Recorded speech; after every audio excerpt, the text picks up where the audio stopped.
Hello and welcome to Black, Brown, and Bilingue, where our mission is to unite the Black and Brown communities through education, storytelling, and community engagement.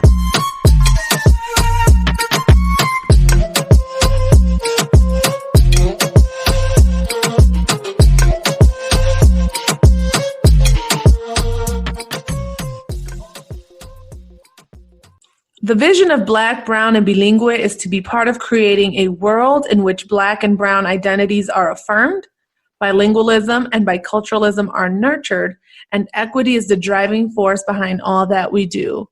Thank you for joining us again today. I am Lissette Jacobson, and I am one of your hosts. And I'm Maurice McDavid. I'm your other host. Welcome to another episode of Black, Brown, and Bilingue. Thank you for tuning in. I'm Lissette Jacobson, one of your hosts. And I am the Maurice McDavid, another one of your hosts. Lissette, how are you? I am great. How are you? I'm feeling energized. I'm feeling great. Looking forward to the holidays, to Christmas, Dia de Reyes, you know. Absolutely. I'm feeling good. It's, you mentioned Dia de los Reyes. And I just want to say I did not know a lot about that holiday until I was studying abroad in Spain. I know. Now, don't even roll your eyes. I always talk about it. But you was going to. On the inside, you were.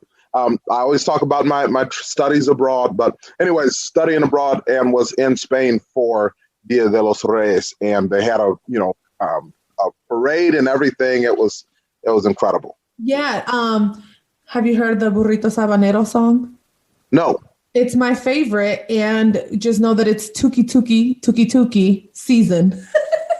Got it. You gotta hear it. Tuki. You gotta hear it. It's my favorite Christmas song in Spanish. Okay. I will be sure to listen. My favorite Christmas song in Spanish. And then we're going to get to today's topic, which I'm excited about. But anyway, go ahead. But my favorite Christmas song in Spanish is, of course, Feliz Navidad. Do it. Prospero año. Now, here's why, though. It's the song that introduced me to Spanish. It made me feel like I knew a little bit. And so it boosted my confidence, I think, when I became a second language learner. Wow. Yeah. So my son loves that. Both of them, but especially Maxwell, who is in a dual language program. And so to hear him say those few words in Spanish was like, yes, it was so exciting.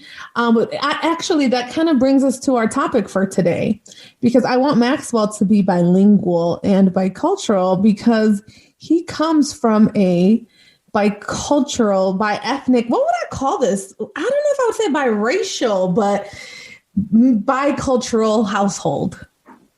Yeah, so that is indeed an interesting topic.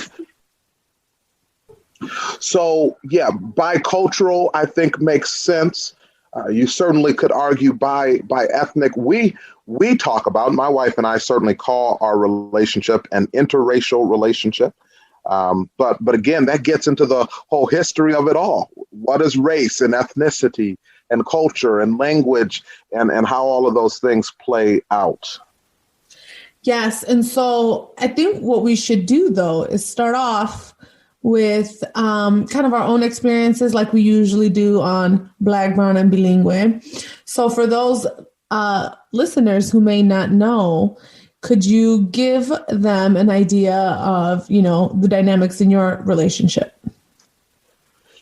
It's got to start with the fact that my mother was born and raised on the south side of Chicago. Woo-hoo.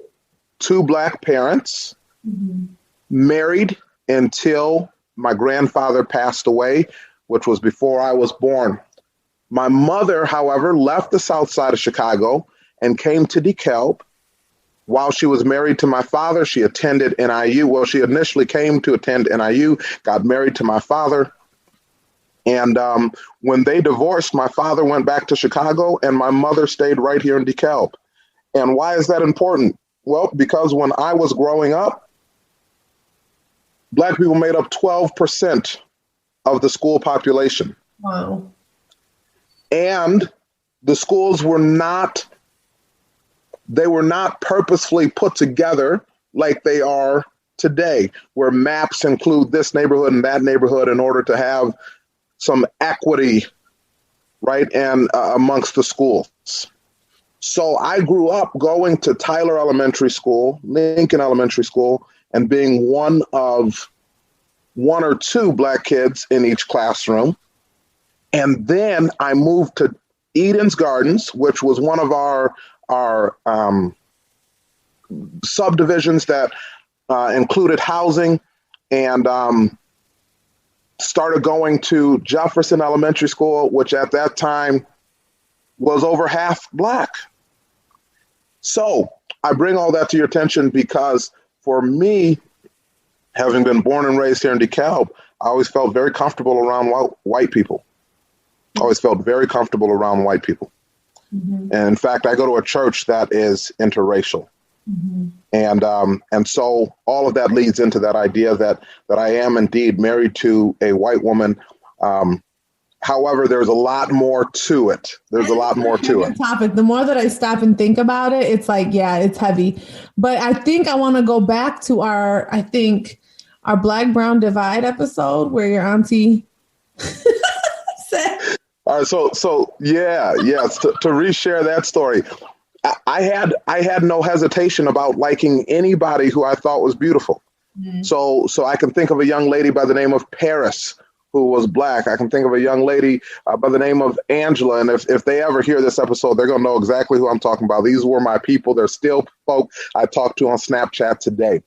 But one young lady was a young lady by the name of Anna. And we were in pre-K together. And I just thought she was the most beautiful thing in the whole world. And I came home and I told my auntie, I said, Auntie, I like this girl named Anna. And I said her last name, and it was clearly a Latino last name. And my auntie snapped. She said, absolutely not. You can't be liking the Mexicans. You know, they have like 500 babies. And so that was really one of the first times that I thought about who I date and what that would mean. Mm-hmm. See, that's funny because I, again, have such a different experience. So I was born in the back of the yards neighborhood, Chicago. Ooh, South Side? That's a different part of the South Side. Back of the yards. And largely, though, I think Latino community, some African-American, definitely no white people. And then we moved out to Waukegan. When I first moved there were more white kids, but as I got older, that started to fade, and it was largely Black and Latino, and that's what Waukegan is today. But I had cousins that were living in other suburbs, and they all dated white guys. And I remember me and my siblings, we would ride them a little bit, like, you dating a white boy? Why? We just couldn't understand it. And you know, it's one of those things where you just got to bite your tongue because karma is real, or I don't know what you want to call it. Because I swore up and down that I would never marry a white man. And here we are. My last name is Jacobson now. And so it was a journey, and it was it still is sometimes, you know, there's a lot of things that you have to learn about one another. I mean, I think that's true for any marriage, but when you add that added layer of, you know, different culture, it is different. It is unique. And it can be challenging. So Lissette, when, you know, I want to skip to that point in which things got serious with Brett. Mm-hmm. Talk to me a little bit about your parents' reaction to that and his parents' reaction to that. Because in my experience, those were different pages of the same book. Talk to me about that. I'm about to air out some dirty laundry, right? So first it's funny, right? Because there's that language piece. So when I first told my mom his name, I still crack up thinking about it. I said, "Oh, Mom, his name is Brett." And with her thick Mexican accent, she goes, "Brett? Como el pan?" White bread. White bread. Wonder bread. So I just remember laughing, but she would always, for a while, she called him pan, which is Spanish for bread. Peter Pan. Yeah. And so she would ask, ay, el pan, ¿cómo está? And it was really cute. But the first time I introduced Brett to my family in person, it was quite the experience because my grandma just happened to be here visiting, my dad's mom, from Mexico. And the night before we had celebrated, I think Brett just had gotten out of the army. And, so we had a fun night out and we were really, really tired, but we went to visit them the next day. And he walks into like 30 people because it wasn't just my mom, my dad, my siblings. It was cousins and uncles and aunts because my grandma was in town from Mexico. And so he just got to meet everyone. And it was so cute. My grandma was sitting and he just happened to take the seat next to her. And she whispered to my aunt and was like, ugh, I don't want to sit next to him. He's too cute. So, but on the flip side, and something that just makes me a little uncomfortable, even thinking about it, is I think they are all looking at me like, yeah, you did well. You had a little güerito. You had a little white boy, like I was marrying up and I wanted to be like, hold up. I'm the catch here, people. Let's Love that confidence. Good. Okay, so I'm sitting here like, no, ma'am, I'm definitely the catch here. But so there was a little bit of that. And I think it was a little irritating. And then with my friends, it was funny because all my girlfriends were like, girl, your man is white. Like they would whisper it to me. Like I remember I saw my friend Shaquita at the store. I ran into her and she pulled me off to the side into the next aisle. She's like, your man is white. And I'm like, yeah, I know, girl. Isn't it crazy? She was telling you a secret like you didn't know it, huh? Right. But she was so blown away. And now on the flip side, I remember the first time I met his family and I pull up. And I don't know if Brett's going to be upset that I'm sharing this, but I pull up and he's in Spring Grove, Illinois. And I just remember driving, not knowing, what to expect. I never had dated a white person before. It was uncomfortable. I was very, very, very aware of my brownness. In fact, I was like even very conscious of what I was wearing. I didn't want to be too loud. I didn't want my wardrobe to be too, flowery. And I pull up and in the driveway is a red pickup with a Confederate flag in the back. And I remember just gripping the steering wheel like, oh, shoot. What have I rolled up on? Mind you, they live on like 10 acres. So I'm out in the middle of nowhere, about to walk into this home that anyone but one person. And I'm like, if I come up missing, who is going to find me? It was Get Out before there was a Get Out. Exactly. So I just remember like, and just being terrified, to be honest. I remember walking up to the door and I'm like, you could just turn around and go home. Like even up to me walking to the door, I was like, ooh, should I turn around and go back? But I walked in and his parents were absolutely lovely. My in-laws are fabulous.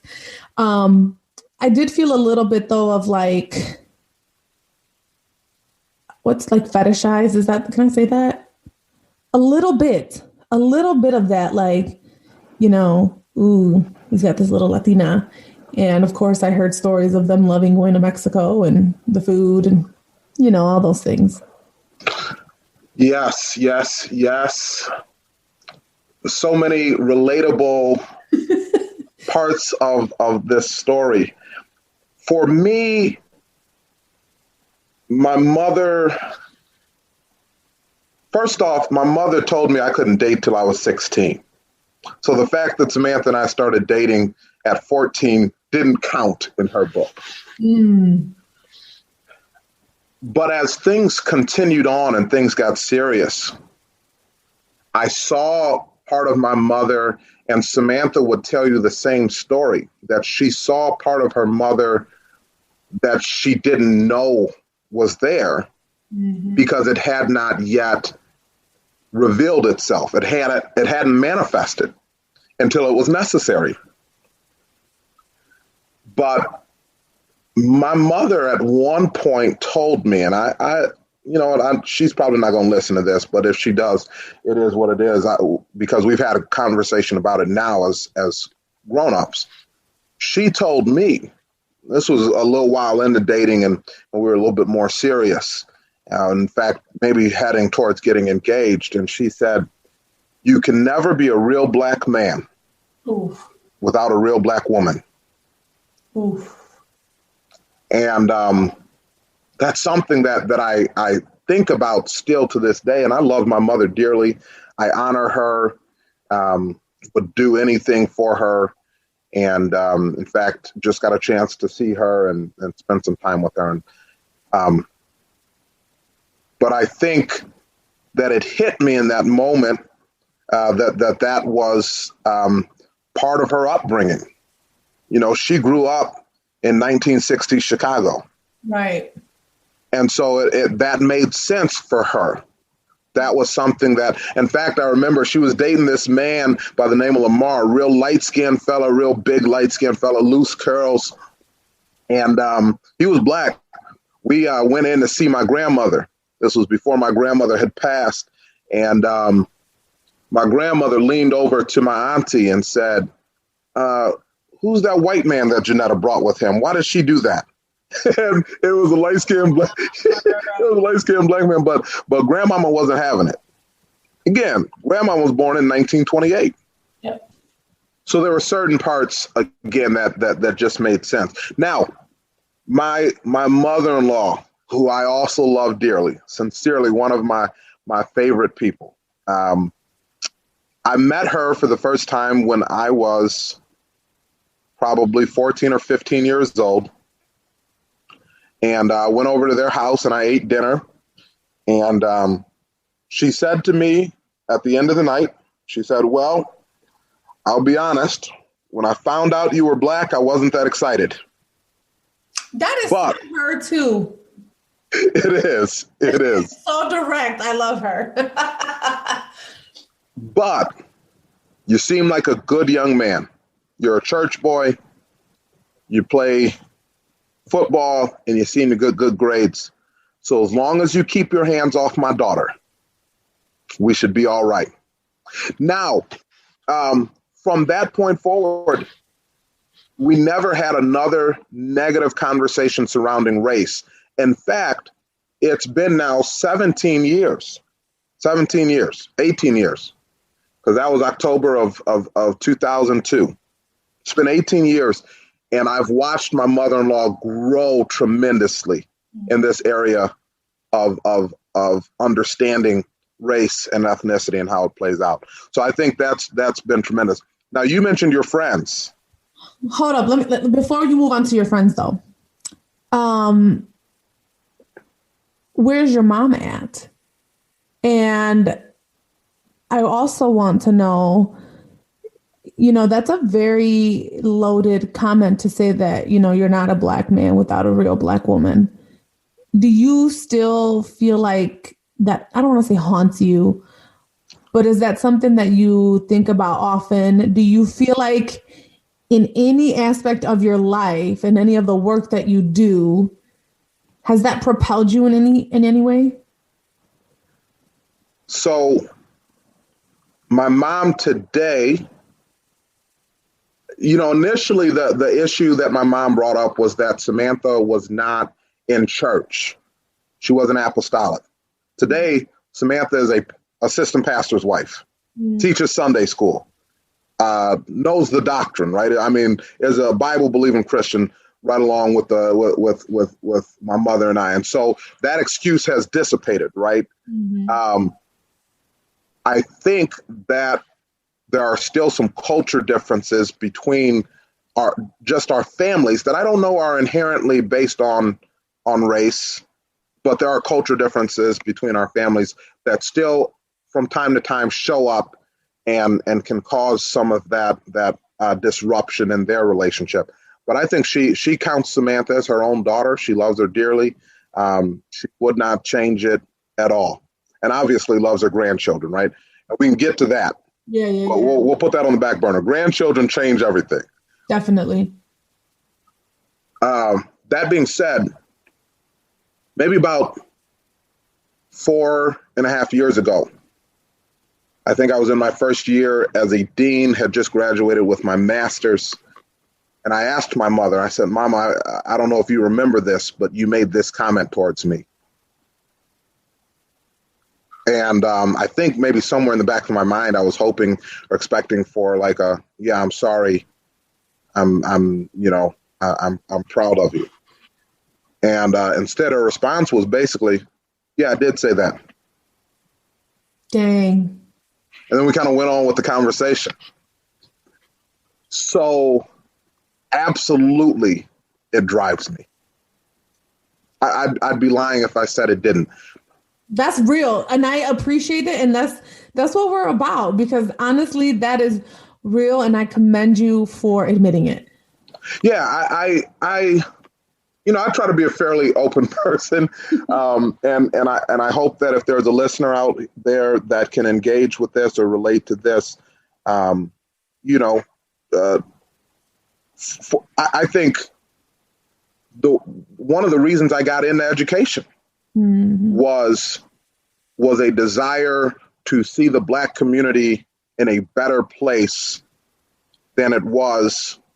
And that's one of the things that still drives me today, is to see it in a better place than it is. And I feel like I have the opportunity to do that as an educator and now as a community leader and community organizer. So let me ask you this though, then. Two things. Number one, do you feel like you have something extra to prove? Like, do you feel like you have to, at any point, prove your Blackness? And then number two, do you feel like being married to a white woman, hear me out, has benefited you in terms of, that, for lack of a better word, white privilege by proxy? So I'll start there. Obviously, white privilege by proxy is certainly a thing. I think I have benefited from it 110%. I can think of. How so? Yeah. So, I think that there are times, I'll give you just a small example where, we stop in a small town in the middle of the night, and this may seem silly, but Samantha goes inside. I'm not stopping I'm not going inside into some gas station in Western Illinois in the middle of the night. Samantha goes inside. I think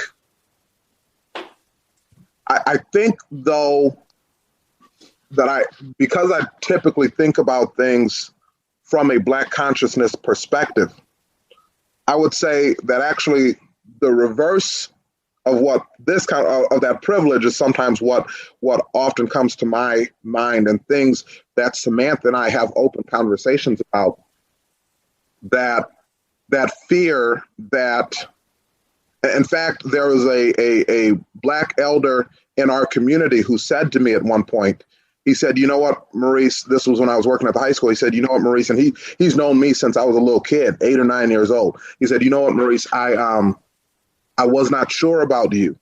You went off, you got your college degree, you came back in, you was married to this white woman. And I was not sure, what you were really going to be about, but you are one of the realest brothers I know out here and working on it from inside the system. Mm-hmm. And that's a comment that I hold on to deeply, because actually I think about, like, will I be less received as a Black leader? Will I be perceived as someone who is a quote unquote Uncle Tom? Will I be perceived as someone who has, a sellout. And it's interesting because I think it's an important part of the story that Samantha and I got married at 19 years old, and we were both broke. I did not become a principal and then marry a white woman. Right. I did not become successful and then, marry a white woman. This is the love of my life since age 14. And we both were broke. Started from the bottom when we're here. So, but we are very aware that because of that, there are times where ultimately, I just got to show you.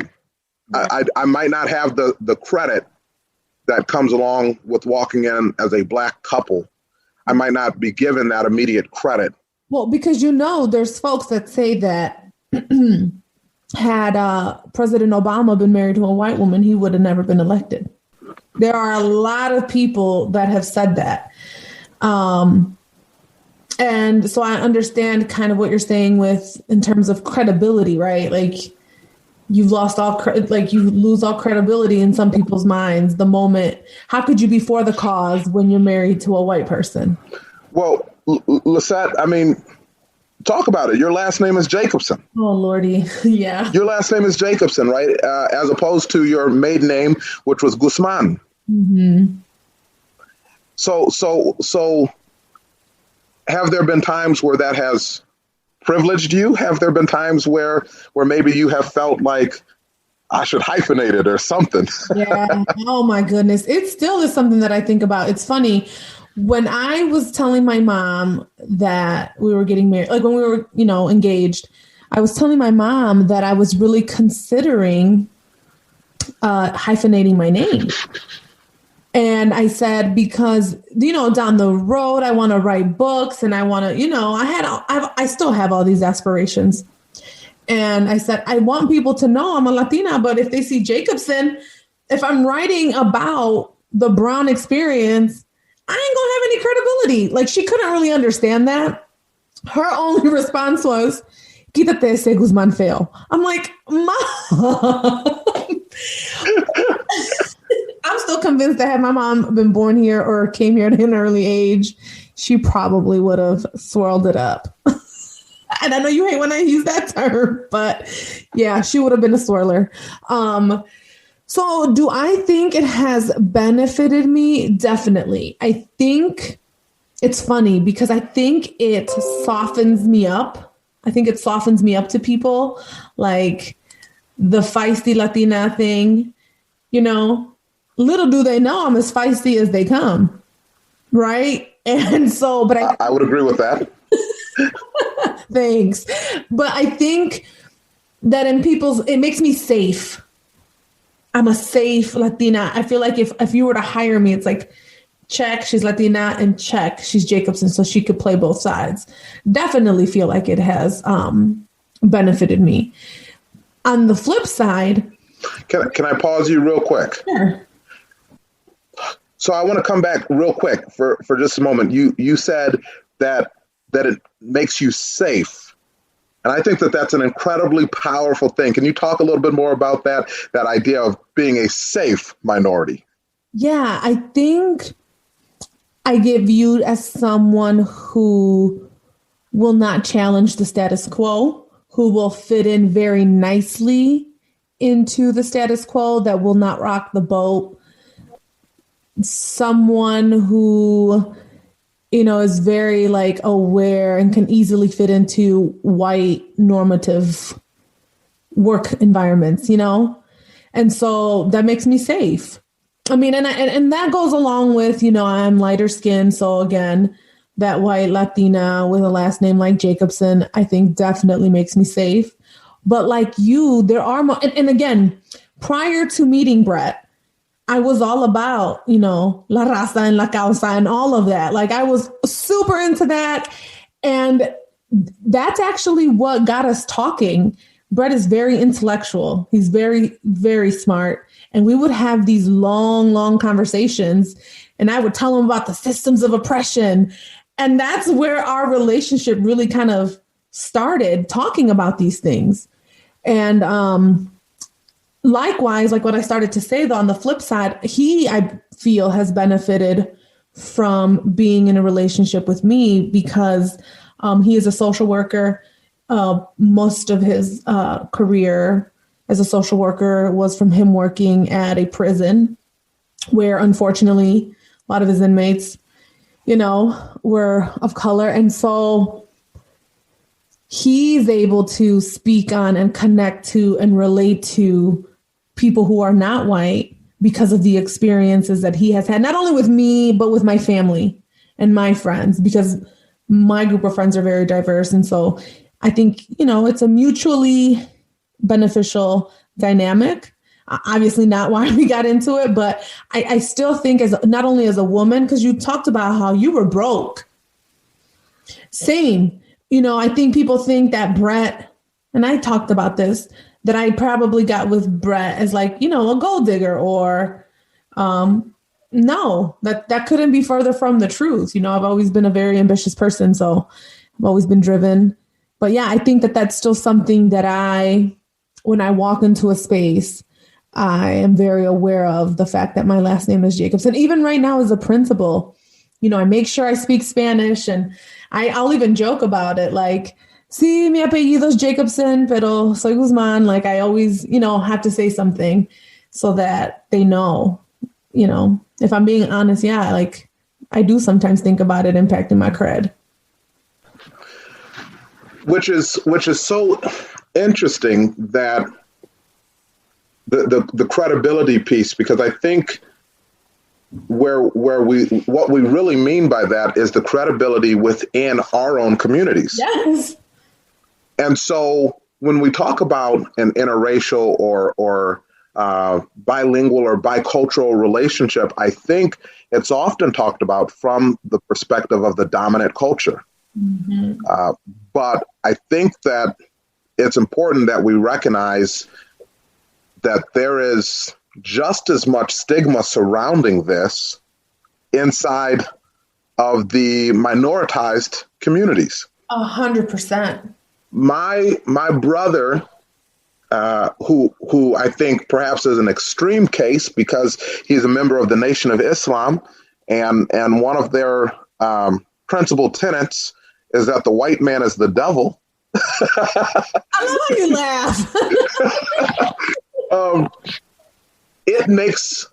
It made family events awkward in the early years. Mm-hmm. Because there was me, right? So there were our religious differences, but all of those aside, we then had this social situation in which I was bringing in this woman who I was in love with and married to, who happened to be white. And my brother was bringing with him an ideology that my wife was in fact the product of the devil. And so it was, it was really interesting. I think about when we were dating in high school and I was the president of the Black Student Union. There were people inside the BSU who was like, nah, I don't know if we can even trust this. I mean, folk I had grown up with, folk that were my people. And I don't know. In fact, there was one young lady in particular who used to just come at me all the time. Now, later come to find out, she had a little bit of a crush on me. She won't admit it now. We used to work together in the school. She's a counselor, but she's moved on now to another state. Anyways, so she had a little bit of a crush on me. So that was maybe one way to kind of antagonize. But today she's married to a white man. So I'm like, it's when I saw that, when I went to their housewarming party, I pulled her aside. I said, girl, if you don't apologize for every day of junior year, every day. Here's the thing, like, I think for the Latinos, it's a little different, not across the board. Again, we're not a monolith, so I don't want to, sit up here and pretend that I'm speaking for everyone. But even with my students, my Mexican students, they looked at me as if I'd done the right thing, that I had married up and that, white is right. It's the way to go. And, these are children. So, they have to be hearing this somewhere at home. And that made me incredibly sad. And so and this is when I was working with 8th grade students. I did have a couple of girls who would just say like, ooh, a white man, un güerito. Blanquito. Un güerito is what they would say, right? That I had to be very, very clear and say, I would have married a Mexican man. I would have married a Black man, an Asian man. It just so happens that the person I fell in love with was white. And so, but I found myself being really, really bothered by that here I am in a place where I can influence other people. And when you're an educator, who you are as a person does, creep into the classroom, and you bring in that identity with you. And obviously my name is Mrs. Jacobson. It was obvious. And so I had to be very explicit on, I just happened to fall in love with a white man, but I would have been just as happy with a Mexican man or wherever. You use the word bothered. I want to use the word frustrated. It was frustrating when I would hear young Black men at the high school and middle school level say, I will only date white women. It was frustrating. You know who it frustrates perhaps most is my wife. My wife gets so frustrated when young men in our youth group would say, oh, no, I only kick it with them white girls. And my wife was, stop it. That's not, it's not, because at a deep level, somewhere in their subconscious, we have, as Kanye once said, been taught to love their wealth and hate ourselves. And so... Yeah, you want to be quoting Kanye right now, though? He's kind of a bad example. I refuse to acknowledge them as the same people.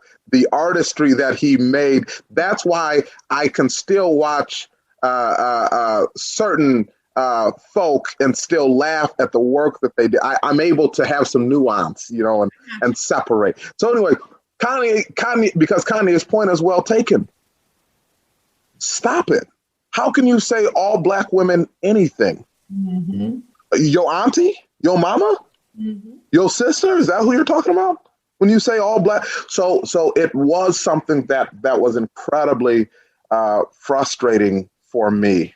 Yeah. And so, I don't want to put words in Samantha's mouth, but she's also raising two beautiful, beautiful biracial little girls that to the world, they're going to be viewed as Black. I kind of want to get into that next step, right? Because we both have children. And, when you think of the intersectionality and the dynamic for my kids, I think is very different than for your kids. My kids, for example, are very white passing. And their names are Maxwell and Christopher. Christopher goes by Miguel because he knows the deal. But but it's interesting because for the most part, they will be white passing. And for me, that has huge implications on how I raise them. Like even just thinking about it, I'm like, although real quick, I'm going to insert this microaggression that I experienced. I was at work one day and I have a picture of both of my boys. And to me, they look just alike. They look like me. But I'm holding them, and Maxwell this summer in the picture played baseball, and he looks a little bit more tan than the other one. And this man said to me, "Oh, are those your kids? Do they have the same father?" I couldn't believe it. Oh. Literally said, do they have the same? He is lucky I didn't kick him out of my office. But for the most part, aside from when Maxwell gets a tan, he could be white passing. I want to make sure that they know that they're super brown. And I of rationalize, well, I'm the mommy, I carried them. They're Mexican. But all joking aside, I do want them to embrace that side, or I get nervous, like, especially with the language piece, and are they going to embrace Spanish? That's why we are putting them in a dual language classroom. It's deep. But for you, I feel like your dynamic is a little different. It certainly is a little different. And because I think I hear very much so what you are saying. I think the similarities will be that they will be very much so aware of being bicultural. Mm-hmm. And so they will, even if they could pass, they will experience, at least within themselves, right, that self-revelation, right, and really trying to figure out what and how they will carry and express themselves in this world. My children could begin to talk to you about the one-drop rule. My children probably, I think, particularly in some of the circles that I travel, as a Bible-believing Christian, as a member of what would probably be considered part of the evangelical movement, my wife and I are like radicals in that circle. I was just kicking it with one of my buddies who's a police officer, and he was making fun of us for being liberal and all of these things. And I said, yeah, I guess loving people is liberal, and, Jesus was pretty liberal for doing that then, right? But anyways, that's neither here nor there. My children, I think, are very much so aware that, we teach them that first identity is that as of a follower of Christ, but the identity that they may be perceived by first, right? What you get to control is, okay, I'm going to be Christ-like. But what people may perceive first, before you get a moment to shake hands, to be kind, to be respectful, to be gentle, loving, caring, all of those things, they may see you and say, oh, he's Black. Mm. She's Black. Her hair is not like mine. Mm-hmm. And so I'll give you an example. My daughter just turned 8, and she wanted, because it was her birthday, she wanted her hair straightened. Aww. And she is beautiful. She is, both my little girls are just beautiful. And that being said, I'm always worried in the back of my mind. I'm like, I don't want them thinking their hair has to be straight to be beautiful. Mm. And somebody said it to me and really changed my whole perspective. They said it to me in passing. I think it was one of the ladies at our church, because I was telling her about it, and this is an older white woman, and she just said, right, it's just another way for them to be beautiful. And I loved that perspective, that it's another way for them to be beautiful, and that they can know that straight hair, curly hair is not what will define it one way or the other. And as women, we can be a little fickle. I mean, I hate to typecast us, right? But some of us have curly hair, we wish we had straight hair. I have straight hair, I wish we had curly hair. I mean, it's also part of that, But I get what you're saying. That beauty standard. Yeah, particularly because they're going to look at their mother, mm-hmm. and their mother could curl her hair for 12 hours with hot curls, and that curl is going to fall an hour into dinner. Right. So again, like you're talking about, she wants it to have a little curl to it. But I do think about those things. I can show you a trick, Sam. Just give me a call, girl. There we go. Well, appreciate the connections. But, as I hear you speak, how many other people are out there, with our country? And really, I think more and more of the world is diversifying. And there are times when we see things happening in the media and in the world that Brett and I will look at each other like, ooh, thank goodness we're contributing to this, new landscape, so to speak, because I think it's going to continue to go in that direction the more that we get to know one another and are willing to listen to each other. I think we talked about it too, where, when we had some of the protests this summer and this year, they've become increasingly diverse. I'm very hopeful in that aspect, but I would be very interested in having Brett and Sam on the next episode to talk a little bit, from their perspective. What has it been like marrying, two people of color? I think it would be, very eye-opening for our listeners.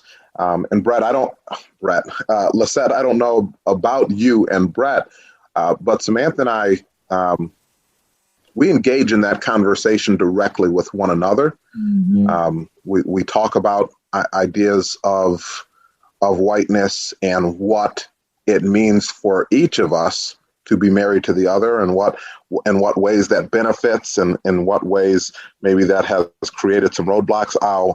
I'll share with you one of the things that my mother-in-law said to me when we were going to be married was, she said, I just want you to be aware that there will be people who do not like the two of you together.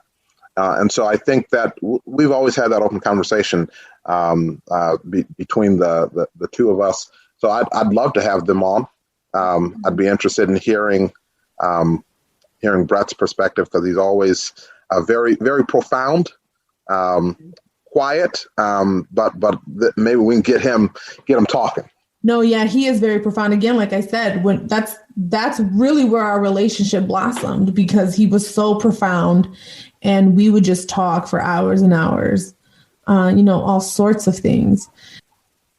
Yeah, we do talk about it, so I kind of know what he would say. But if I'm completely honest, there were times where I feel like he wasn't riding hard enough for for brown folks, but then that could have just been me being extra. So I'll be interested to hear, how he feels and how he would describe it. That's funny you say that, because there have been times where I've had to look at Samantha like, since when did you join the Black Panther Party? because she's willing to go to that next level. And I've called her out at some points. I've said, listen, I think I've heard it a couple times too. I can't do this right now because I've carried this all day. And I think that that's been a point in which we've grown as a couple, is her recognition that she can talk about it, but then she gets to walk out into the world as a white woman. And I get to talk about it, and I carry it with me as I go into the world as a Black man. Mm-hmm. And so, I've just had to say sometimes, like, hey, baby, I appreciate that you're with me. I appreciate that you are, engaged in this conversation, but I can't do it right now. Mm-hmm. I've already, this would be conversation 13 for the day. Yeah. Because everybody wants to come to me and say, Maurice, man, I really appreciate, our relationship and respect you. What's your thought on this? Hey, right? Maurice, has anyone told you speak like President Obama?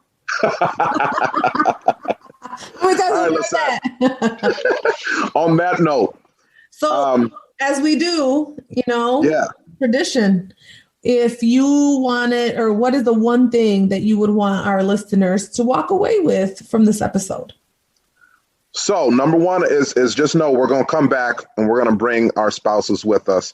So know that this isn't really done yet. But for the sake of today, of our listeners that are with us right now, what I really want you to know is that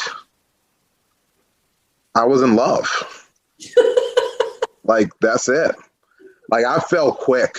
I was like 15 years old telling her, like, hey, I love you. Matter of fact, at 15, I was convinced that I was going to marry her. At 16, when she got baptized and received the Spirit, I felt like the Lord told me right then and there, this is going to be your wife. Oh, that's beautiful. And we didn't get to it today, but I could tell you there were some folk in the church who were not in favor of this. Oh, that's a whole, but I felt like, and I just felt like, I guess that's what I want you to know is I was in love. I am in love.